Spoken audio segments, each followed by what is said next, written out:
Hey everyone, welcome to a new episode of Steven's Week, the weekly update on marketing and technology. Welcome to the new episode. Augmented reality, a lot to do about it, but this week the news came out that Microsoft has a big deal, a big contract. They sold 100,000 of their Hololenses, and the client is the US Defense, the military in the United States. Which makes kind of sense because you think that this could really help to train soldiers and to actually give them more information about the battlefield and make faster and better decisions. So it makes sense. Although I have to say I was a little bit surprised to see this was the big first contract. I thought that it would have been gaming or more into the entertainment world, but apparently the biggest market for now for augmented reality, is the military. There's a rumor that Amazon would start with Amazon Prime Health. They have a drug license, they can sell medication, and there's research that points to the direction that many customers would actually turn to Amazon to buy medication.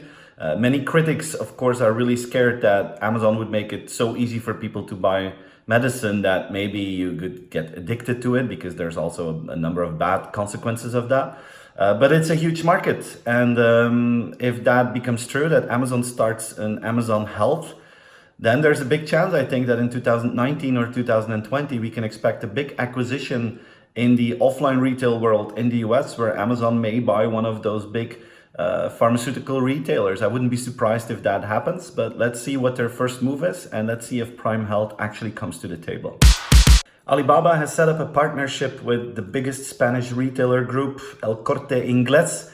And this is one of the first European big retailers that actually starts to work with Alibaba. Partnership is about using Alibaba's cloud services and AI capabilities to improve the customer experience for the Spanish customers of El Corte Inglés. This is very new for us in Europe.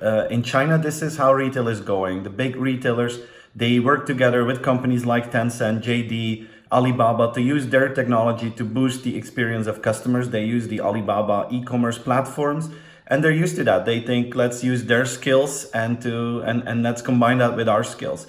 In many European markets and also in the US, many retailers have chosen to develop their own tools and their own systems, and some have succeeded. For others, it has been more tough.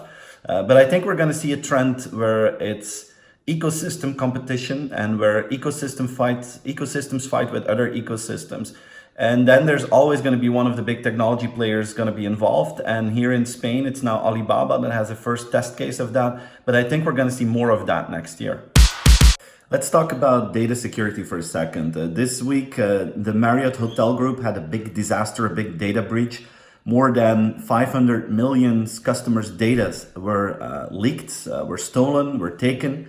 And this is, of course, a big disaster, because if you check into a hotel, you give them your passport information, your date of birth, the place of birth, also credit card information. But credit card information is easier to solve because you can get a new credit card, but you cannot get a new social security number. You cannot get a new date and place of birth. And this is exactly the information that hackers are looking for to sell on the dark web.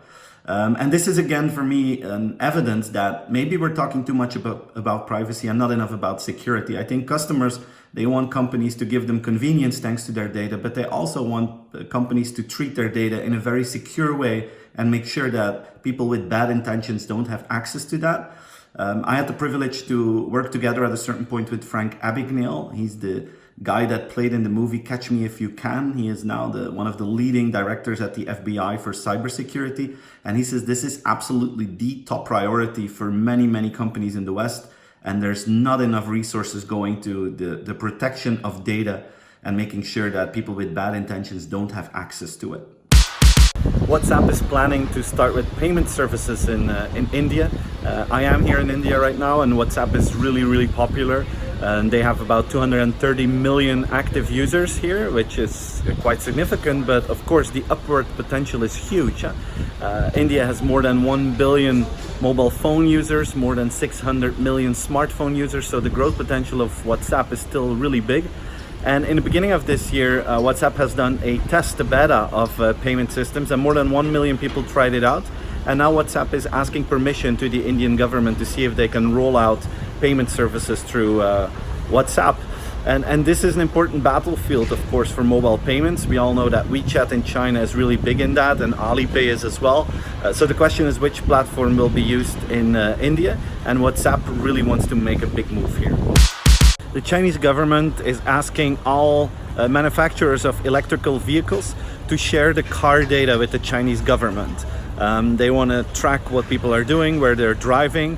Of course, officially this is to optimize the mobility of the world, but on the other hand, it also fits in the whole philosophy of China of getting the information from all of their customers and all of their citizens.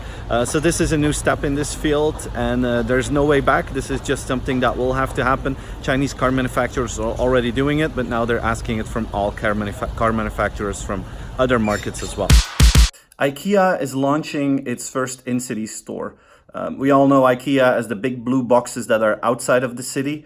And we all know that IKEA is suffering. They have to say goodbye to 7,500 of their employees, which is sad. And they're going through the digital transformation. And now they're going to try something new, an in-city store. The first one will open up in New York, in Manhattan, very close to Central Park.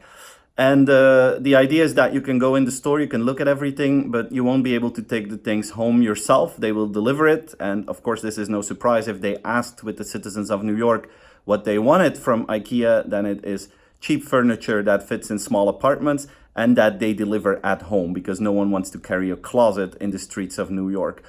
So they're going to open up pretty soon. And this is a new test to see how IKEA can get ready for the retail of the future. This was my weekly. Hope you enjoyed it. Hope to see you again next week. Please subscribe to the channel and feel free to share the video with your friends and colleagues. That would be really great. Enjoy your weekend and see you again next week. Bye-bye.